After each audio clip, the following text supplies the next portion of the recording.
Meet toddler Charlotte Garside. She wears clothes designed for a newborn baby and weighs less than 7.5 pounds. And yet Charlotte is almost 2 years old. Hello, you. A lot of people say she looks like a porcelain doll, but she just looks very, very delicate. Charlotte and her family are about to embark on a journey to find out why she is so incredibly small. They'll face the fear of their tiny daughter undergoing surgery. A bit scary, I suppose. First time it being done. Meet other families who also have children with restricted growth. Yeah, she's only little, but she's the boss. And they'll consult medical experts to get their daughter's extremely rare genetic condition diagnosed. Then they will know if Charlotte is likely to live into adulthood or die before the age of 3. We could be looking at the last birthday that we do for her. What does the future hold for the tiniest girl in the world?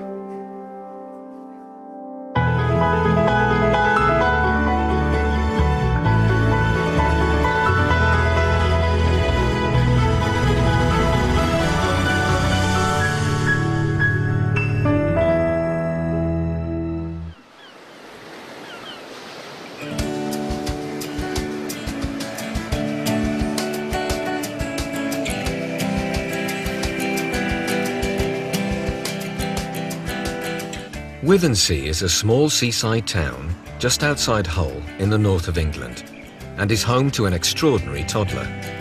In this quiet street lives Charlotte Garside with her dad Scott, mum Emma and her 3 older sisters, Chloe aged 12, Sabrina 9 and 5-year-old Sophie.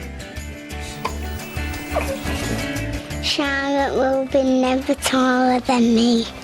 I think Charlotte's perfect and I won't change anything about her. But she's probably the tiniest girl in the world. We don't think that she's going to gain much more weight, to be quite honest. We don't think she's going to grow much more than what she is. Hoping she does, because I don't want her to be as small as what she is for the rest of her life. Charlotte's extremely small but proportional body is the result of a genetic condition known as primordial dwarfism. Primordial means that the condition has started early on in the pregnancy, and dwarfism, which means short stature. See you later. I'm surprised that my sister has got primordial dwarfism because there's no one else that I know of in my family has got primordial dwarfism. All right then, I'll see you soon. Both parents have to be carriers of the primordial dwarfism gene for them to have a child with the condition. For children like Charlotte, what we predict has happened is that both parents have passed on the changed gene, and so she has 2 changed copies of the gene and no normal copy of the gene, and therefore this has resulted in her it having the condition and being so small. So when 2 parents are carriers, it's completely normal to have a normal-sized child or children, and then the child with primordial dwarfism sort of comes down to the blue, really. Charlotte has been small since birth, weighing less than 2 pounds. That's 3 times lighter than the average newborn baby girl. Now, despite being almost 2, she tips the scales at little more than 7 pounds, the weight she should have been at birth. She's only 22 inches tall, so children her own age, like her playmate Dexter, seem like giants next to her. She's grown nothing really. Compared to what you'd expect a normal 2-year-old to measure at the age of 2, she is still newborn size. And when Charlotte's compared to children even younger, like her 6-month-old cousin Rebecca, the difference is even more noticeable. I'm going to take this off. Try it on you.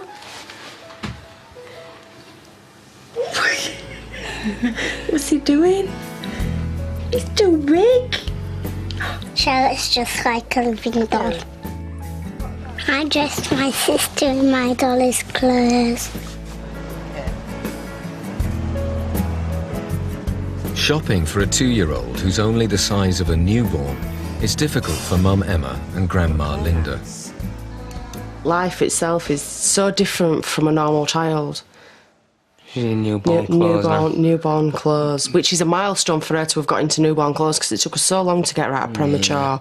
That is so cute. I know. If it was in newborn, it'd probably be all right. Just look at those. I know, they'd go lovely together, wouldn't they? Can you imagine what she's going to be like when she's 15 years old and we still have to bring her to mother care and places like that to be able to get her clothes? You're going to have to learn to sew. But learning to adapt to Charlotte's size is the least of her family's worries, because as yet, doctors have been unable to pinpoint exactly which condition Charlotte has. This means her future is unknown. It's very difficult to make a definite diagnosis for a child who appears clinically to have primordial dwarfism. It's quite often the case in genetics that we're not able to make a diagnosis immediately on a newborn baby. Primordial dwarfism is an umbrella term, and it's got a number of different subcategories, and these different subcategories do have a different life expectancy for the children. We'll put sockies on. Charlotte may have a rare form of primordial dwarfism called MOPD type 2. This condition affects approximately 100 children worldwide. Children with type 2 can suffer from brain aneurysms which cause strokes. The only way to detect and then treat the aneurysms is to have regular MRI brain scans. Because Charlotte's not been diagnosed yet, Charlotte cannot have the MRI scan, purely because she doesn't have a diagnosis. If she's to get a diagnosis of MOPD2, then she can have the MRI scan to detect whether she does have any start of any sort of aneurysms or anything like that. If Charlotte does have this condition, as long as she has regular MRI scans, there is hope. So the life expectancy in MOPD2, I think, is perhaps changing a little bit. In the last couple of years, we've made some strides in determining what are associated medical complications and are working to try to fix those problems so that they don't, in fact, take lives away. As time goes on, the life expectancy is going to rise, and hopefully we'll see a lot of people in their 60s and 70s in the future. But there is a possibility that Charlotte has the rarest and most deadly form of primordial dwarfism, MOPD type 1. To my knowledge, there are somewhere just under 20 kids with this disorder that have been published in the literature. I've seen 3 children that I'm convinced have this. And essentially all of them have died younger than the age of 3. You ready? If Charlotte is diagnosed with type 1, she may have less than 12 months to live. My fear is that by the time we found out what Charlotte does have, it could be too late. As Charlotte first approaches her second birthday, getting a diagnosis is becoming more crucial. If she has type 2, she could already be developing potentially fatal brain aneurysms. But if she has type 1, the family will need to prepare themselves for life without the tiniest girl in the world. It really doesn't bear thinking about, doesn't the fact that we might not have her? Exactly.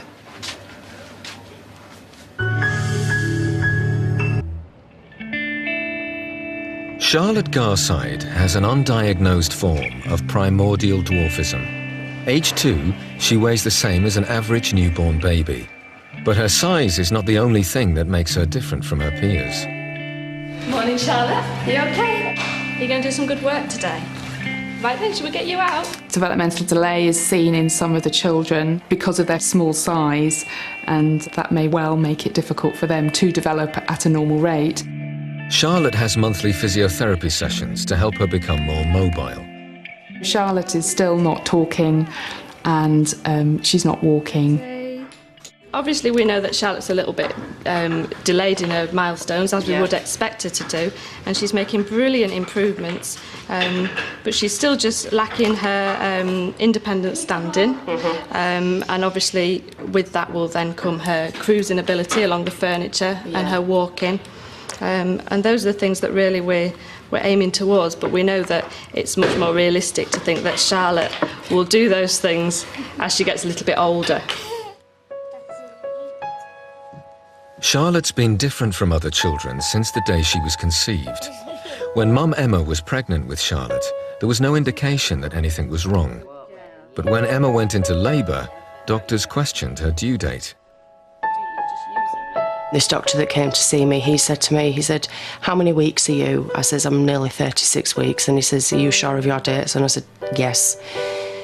And he says, "Well, you're only measuring 24 weeks. Your baby is going to be extremely small, needs special care, so we need to get her out." Following an emergency caesarean, Charlotte was born weighing just £1 11 ounces. Now, I was quite upset at the fact that she was so small, because to me, when they said I was going to have a small baby, I expected £3 or £4, because the others have weighed nearly £8 when they've been born, so £3 or £4 small. But £1 11 is minute to what I'd have expected. And then when I did actually see her, it was an emotion that you can never imagine, to have a child that looks so vulnerable and so small as what she did. All you could see was a head. Charlotte was only 4 weeks premature, but she was the size of a baby born 16 weeks early and was taken to the intensive care unit. You look at her when she was in her incubator and she just looked all skin and bones. The best way to describe her would be that she looked like a skinned rabbit. Her legs were as thin as your fingers, and she just looked like if you'd picked her up, she would have just snapped in two. She was so small. But I did think that maybe the worst could happen. You know, does it mean that she's not going to live? But it wasn't just Scott and Emma who were shocked by Charlotte's size. Her 3 older sisters were amazed that at just 10 inches long, Charlotte was the same size as their teddy bears. In this picture, Charlotte's got that little teddy bear. It shows me how small she was, because she was just a bit bigger than that, and you would think for a normal baby that she would be so small. Scott's parents, Rose and Frank, feared the worst when they first saw their tiny grandchild. I just didn't know whether she was going to survive or not, you know, we're not knowing what she had. But you know, at the time, they didn't say it was dwarfism or anything. And when I first seen her just laid there, the shock just sort of like set me back a bit. While Charlotte's family feared for her life, doctors thought her size was due to a rare genetic condition. Dr. Emma Hobson, a clinical geneticist, was called in to give her expert opinion. When I first saw Charlotte, I felt that the diagnosis was very likely to be a form of primordial dwarfism, firstly because of her tiny size, then because of her appearance. She had quite a prominent nose and little small eyes and a little chin. And these various features, although taken in isolation, are perhaps part of the normal range. When they're put together as the total appearance, her face very much suggested that was going to be the diagnosis. The automatic reaction was to walk out of the hospital, phone Scott, and I just burst into tears on the phone to Scott. I says, "You better get here now." I says, "They're saying there's something wrong with Charlotte." I didn't want to make it seem real, I suppose. And I didn't want it to be real that there was something wrong with her. I just wanted her to have looked the way that she did because she was just small. Charlotte spent the first 3 months of her life in hospital, and when she came home, she still weighed little more than 2 pounds. Charlotte's condition means that, you know, she's genetically predisposed to grow at a slow rate and be a small person. Like most children with this condition, Charlotte's slow growth was further hindered as she was having difficulty digesting milk, and the trauma of constantly being sick led to her refusing her bottle. She won't open her mouth for any food. She's got a locked jaw, and she just keeps a jaw locked so you can't open it. When Charlotte was 4 months old, she was fitted with a nasogastric tube through which a high-calorie, nutritious formula could be fed via her nose directly into her stomach. Well, the way I eat is I eat through my mouth and it goes down through my throat, but the way my sister eats, it goes straight through her nose. As a short-term measure, we quite often use in babies the nasogastric tube, but on a longer-term basis, that's not very satisfactory, and it's easier and better for the child if we can directly put the food into the tummy, and that's done through the gastrostomy tube. Today, Charlotte's in hospital to have her nasogastric feeding tube removed and to have a gastrostomy. This surgical procedure will insert a feeding tube directly into her stomach. I won't be able to count on my hands how many times she's been in hospital, because she's been in hospital that many times. Since birth, Charlotte has gained less than 5 pounds, the equivalent of 2 bags of sugar. Daddy can weigh you. She is being weighed so that the anaesthetist can calculate how much anaesthetic she will need. Being put under general anaesthetic presents more risks for Charlotte because she's so small. Okay, patient Annie. Bit apprehensive. Just want everything to go okay, to make sure nothing initially goes wrong, and that she just gets through it okay, and that there's no problems initially with the operation itself. Emma and Scott know full well that some children with Charlotte's condition have suffered cardiac arrest while being put to sleep. Should be all right.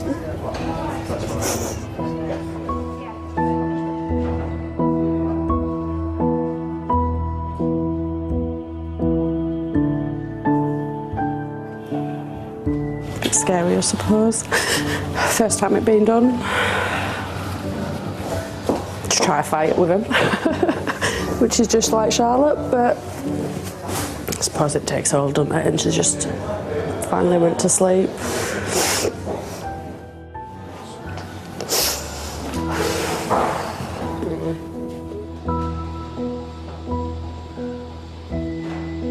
I think it is emotion because it's been building up, but I think it's purely because it's been so long waited for. Because it's not normal for a child not to eat, and it's something that I suppose we feel that she needs, don't we? She needs to have a better quality of life, which she's obviously going to get with having a gastrostomy done. An endoscopic camera is used to see where the tube, commonly known as a peg, will be inserted. Charlotte is so small, the bright light of the endoscope can be seen glowing inside her stomach. The operation's the worst bit, I suppose, but it's not something that we see, and we just see the after effect, which will be better. We don't like the tube on her face, do we really? We've had enough of that now.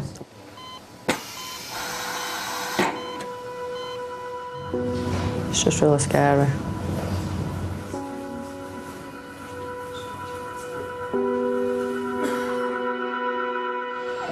Off we go. Finally, 2 hours later, the operation is over and Charlotte is reunited with her parents. And Grandad can come and see you in a minute, can't he, look? She looks different because she doesn't have the tape and the tube in her nose anymore. Looks so much better. Charlotte will be monitored in the critical care unit to make sure there are no complications with this new method of feeding.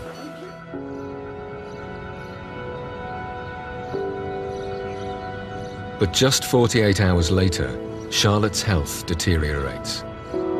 Her neck had started turning a little bit yellow, and it was later on in that day that they actually came to tell us that she had a problem with her liver, which had caused her to go jaundice. So they were planning on her having a scan on her liver, which meant that she needed to stay in for longer.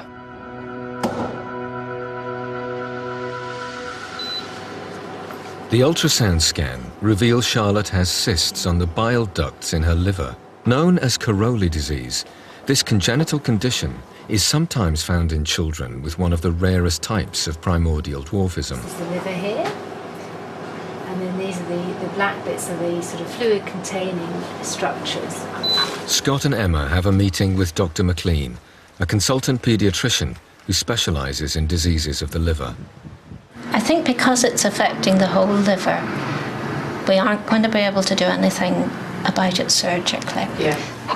What we would to do at the moment is just try to maintain as good of a flow of bile out of the liver as we can. Right. Because the main problem we have with this is getting infection. And if that goes on happening and keeps happening, it can cause ultimately damage to the liver. Thanks very much. Thank you, bye. This is devastating news for Scott and Emma.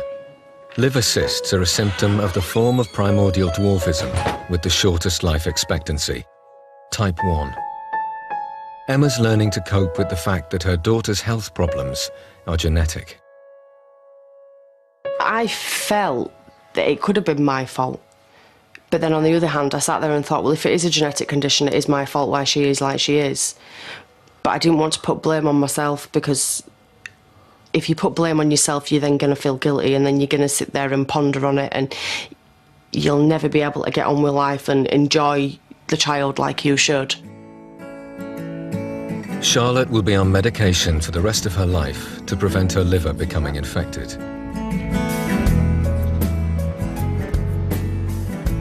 In less than 2 weeks, Scott and Emma will be attending the Walking with Giants convention, where they will meet the world's leading expert in primordial dwarfism.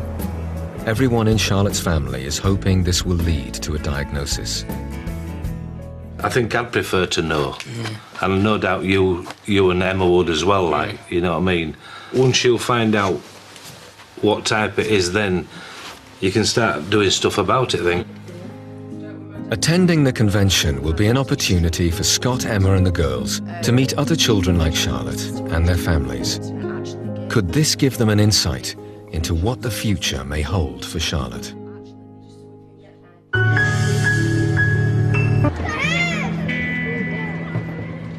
Charlotte Garside is nearly 2, but she only weighs just over 7 pounds. That's 21 pounds less than an average girl her age. At 22 inches tall, she's half the height she should be. Charlotte has an undiagnosed form of the genetic condition primordial dwarfism, and her parents are desperate to find out which type she has. At the moment, we're in the dark, I think, to be quite honest. My fear is that by the time we found out what Charlotte does have, it could be too late. But Scott and Emma will hopefully have an answer soon. Tomorrow, Charlotte and her family will be attending the annual Walking with Giants convention for families with primordial dwarfism. They all find great support from meeting others who have children with the same condition. It'll be interesting for kids to see the other kids, won't it, then? It will, yeah. Hi, Charlotte. Are you looking forward to going? I go see some new friends. Yeah. This year is particularly special as Dr. Michael Bober, one of the world's leading experts in dwarfism, is also attending. Going to see Dr. Bober. It'll be a good thing. That's the best one, isn't it? It certainly is. We'll possibly find out what's wrong. Yes. Yeah.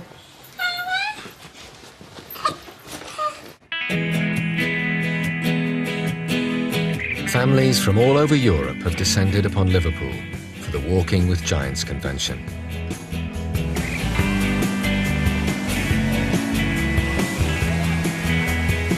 It makes me feel good, so I know that Charlotte's not alone and that she's not the only one with primordial dwarfism. The good thing that we enjoy about coming to the conventions is that the older children get to see children who are Charlotte's age, who are even their own age, and they can look at the other children and they can think, well, my sister's going to be, if not the same size, smaller than what they are. Children with primordial dwarfism are some of the smallest children in the world.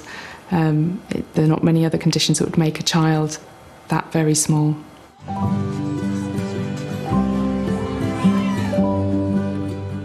Most of the children here with primordial dwarfism have siblings of average stature.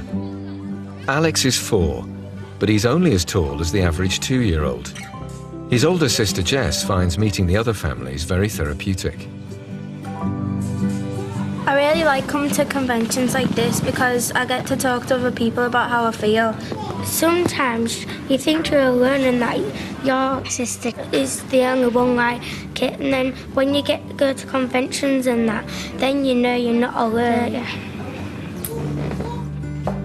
I know she can't talk to us about Charlotte. She'll find it hard to talk to us about Charlotte because our day-to-day life evolves around Charlotte. So it'd be nice for her to sit there and speak to Jess and say, oh, well, I've got so-and-so, so-and-so. Have you had this problem with Alex? I like getting attention, but Charlotte has the most attention because of her condition.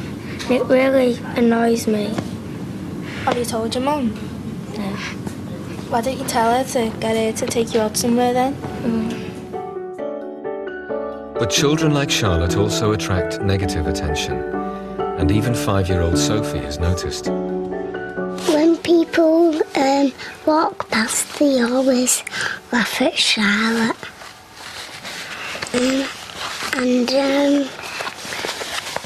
when they laugh and they say, oh, Charlotte's, look at that baby, that baby's small, and then they just walk away. How does that make you feel? It makes me sad. Charlotte's got quite a strong set of sisters behind her that are going to look after her when she gets older, which I think she needs as well, especially in the community and the world nowadays, the way that people and children can be saying hurtful things. They always say that if anyone picks on her, then they'll have them to answer to, and I'm hoping that they will be role models for their sister.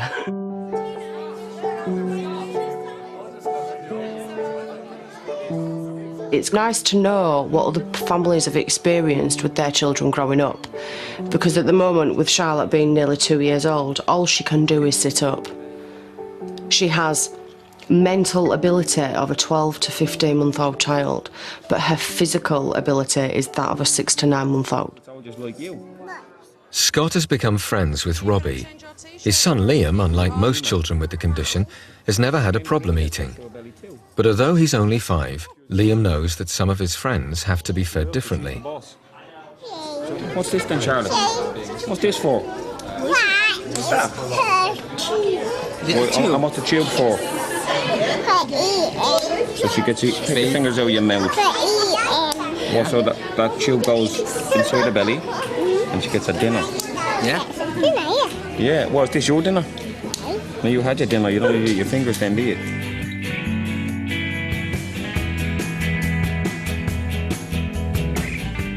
Tonight, a well-known soap star is making a surprise visit to offer his support to the charity.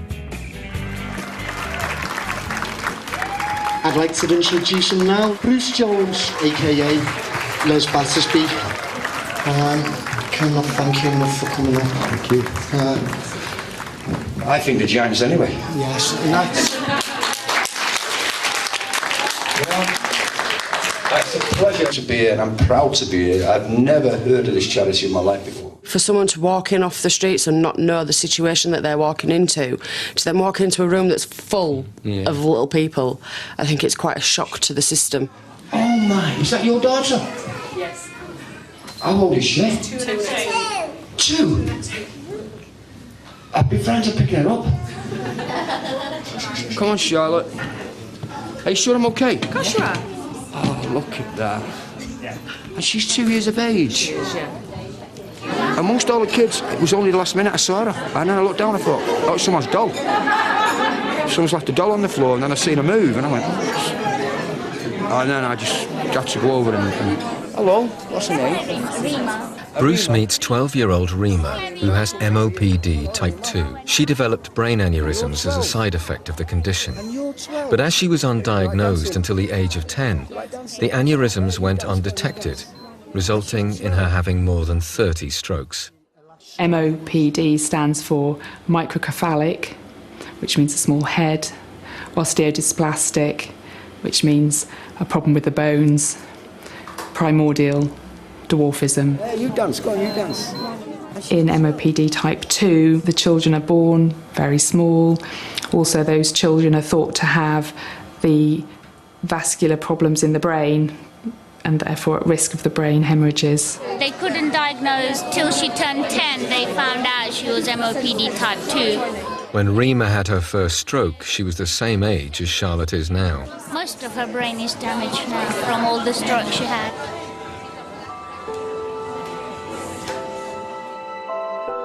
Just 12 weeks after the convention, Rima died following another stroke.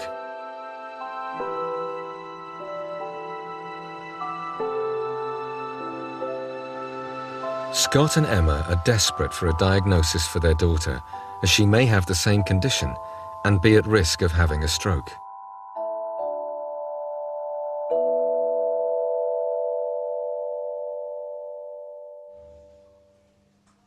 Today, Emma and Scott may at last be told what condition their daughter has, because they're about to meet with Dr. Bober, a leading expert in dwarfism.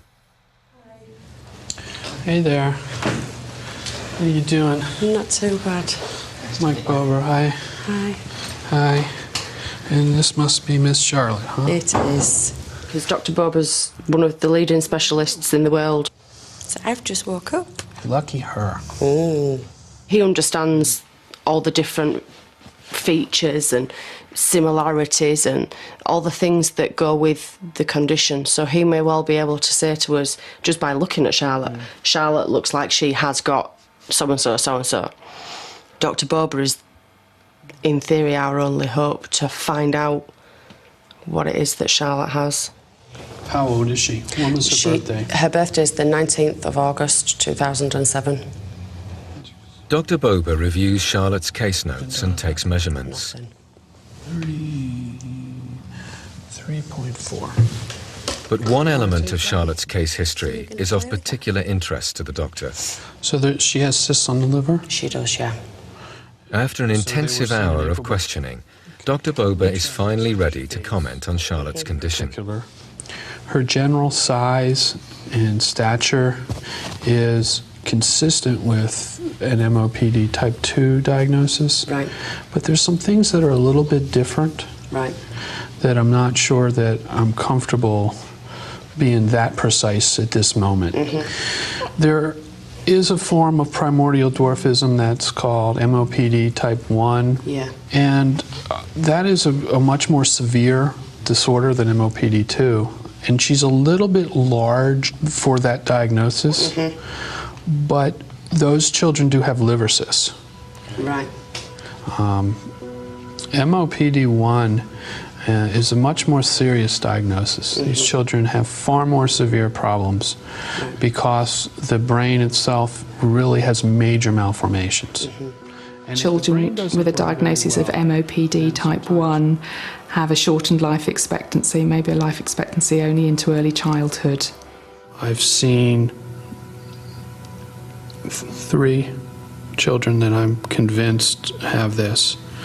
And essentially all of them have died younger than the age of 3. Dr. Bober wants Charlotte to undergo an MRI scan of her brain, as it will either confirm or rule out the possibility that she has type 1.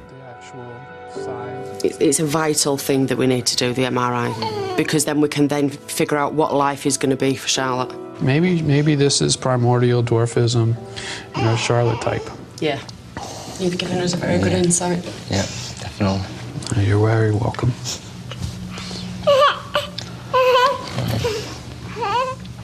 Even though you cannot definitely say what is wrong, you've given us something to look forward to work with, to help us to get what we want out for Charlotte.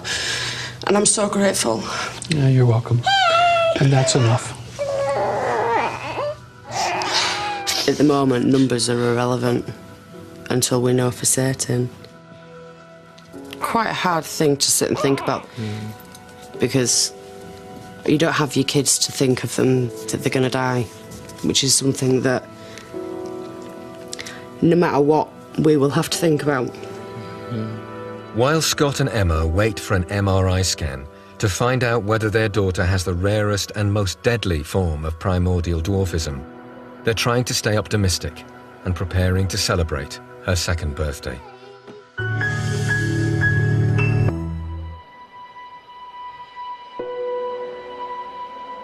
Today's a very special day for the tiniest girl in the world. It's Charlotte Garside's second birthday, but after receiving the news that she may have MOPD type 1, a rare form of dwarfism which comes with an extremely short life expectancy, the celebrations take on a different meaning. We're a bit nearer knowing, and you can plan a bit better. Yeah, I suppose we don't know what the MRI is going to say. You know, if it is to turn around and say she's got MOPD1, we could be looking at the last birthday that we do for her, which is the reason why, I suppose, even to her first birthday, we made extra special, because you never know which one's going to be the last one. We make the most of her while we've got her. Yep. It's the main thing. I mean, I don't want it to be MOPD1. It really doesn't bear thinking about, doesn't the fact that we might not have her? Exactly.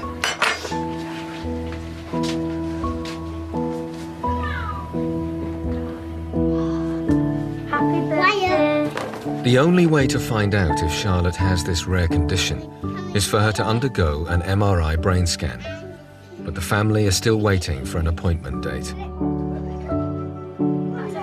If we don't carry on as though she's going to be here forever, then it's not fair on Scott and the other children. Certainly not fair on you. And it's not fair on Charlotte. We've just got to make it, as special as we can while we've got her. Emma and Scott want Charlotte to be like the other children at the party and have a special treat. So it's special because Charlotte doesn't tend to eat anything through her mouth, but she likes ice cream. So I'm going to give her stuff that she likes, aren't we? Yeah. I think it's amazing that my sister gets to reach 2, because some people, when they're born and they're very, very small, they don't get to live to the age of 2, and I think my sister's one of the lucky ones. 1, 2, 3. Yay!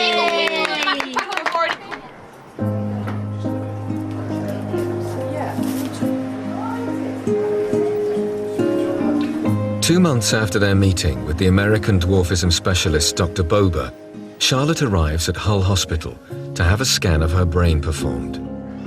Emma's mum Linda has come along to offer her support. How are you feeling?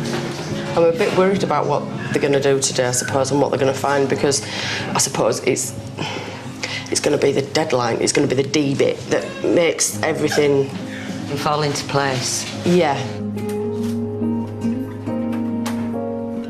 After being sedated, Charlotte is taken to the MRI scanner.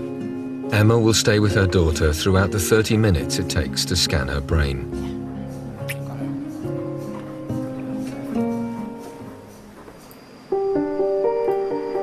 The scan will help narrow down Charlotte's diagnosis by either confirming or eliminating whether she has type 1. An MRI allows us to look at the brain in slices, in sections, and look at the different parts of the brain and see whether there's any structural problems with the brain. A radiologist will need to examine Charlotte's brain images to look for the major brain abnormalities associated with type 1, and the results will be given to the family in a week from now. We'll just have to wait for your results now, darling, won't we?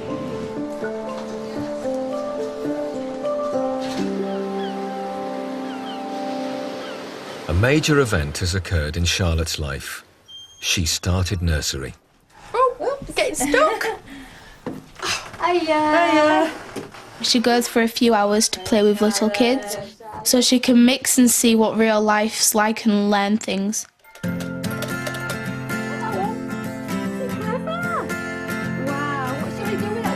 Initially the children were a little bit shocked, I think, about Charlotte, but then they just got on with it and they all played together and they were interacting with each other, and I think it was good for all the children, actually. What's that? We're eating orange donuts out today, don't we? What's that? It's nice to know that she's going to be sat there learning from children who are a bit more advanced than what they should be, because it means that she's going to sit there and she's going to look, oh, well, if they can do that, then I can do that.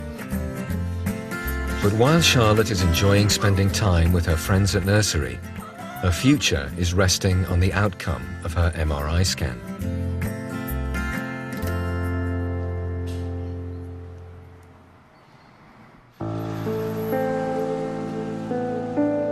It's been an anxious week for Scott and Emma. Today they are back at the hospital to find out whether Charlotte has a rare but deadly form of primordial dwarfism called MOPD type 1. I'm really nervous about today. Hello. Hi. I am nervous because I don't want her to have MOPD type 1 because I don't want her to die really young. Charlotte's paediatrician, Dr. Matthew, gives Scott and Emma the results. You haven't heard anything about the head scan results? Haven't heard nothing whatsoever. An MRI scans of children like Charlotte is very rare, a very specialized field. A diagnosis of type 1 could mean that Charlotte has less than a year to live. If she's got type 2, she's likely to make it into adulthood. I can see roughly what they are saying. There are lots of minor changes in the brain structure, which I think would fit in with MOPD type 2. Right. Type 1 has been ruled out, and a diagnosis of type 2 is looking more likely. But Mum Emma is worried by the news that Charlotte has minor brain abnormalities. Could this change her life expectancy? No. Right, so her life expectancy would, if she's MOPD2, would be normal for MOPD2. Yeah. Then I suppose we know we've got 30 years at least. Yeah.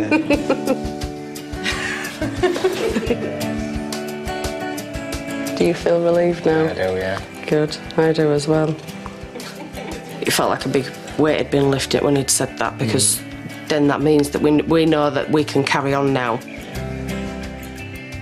But there's more good news. Once Charlotte has a definitive diagnosis, regular screening can begin to ensure she lives as long a life as possible. If it turns out that she's MOPD2, she needs a special scan to look at blood vessels to detect aneurysms. We can then plan for these kind of tests in the future. Thank you. Cheers, thank you. See ya. So pleased. Yeah, it's good news, isn't it? Certainly is, yeah. Definitely. Charlotte's determined to make the most of life, and to the delight of her family, has reached a major developmental milestone. Something amazing has happened in the past few days because Charlotte's just started to crawl. She just started putting her hands in front of each other and just shuffling her legs. And then all of a sudden, she just started to crawl.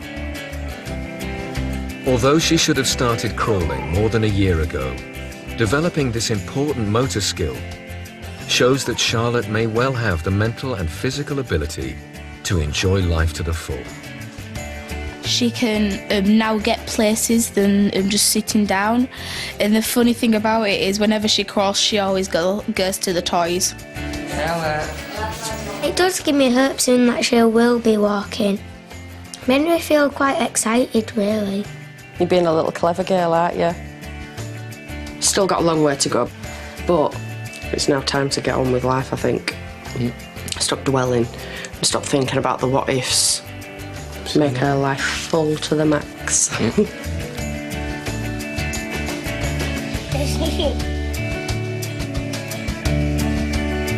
Next week's Extraordinary People follows British doctors who travel to Vietnam to perform remarkable surgery on 7 faces. Next tonight, 5 documents the chilling career of serial killer Arthur Shawcross, who struck fear into the hearts of New Yorkers in the late 80s, a crime that shook the world in just a moment.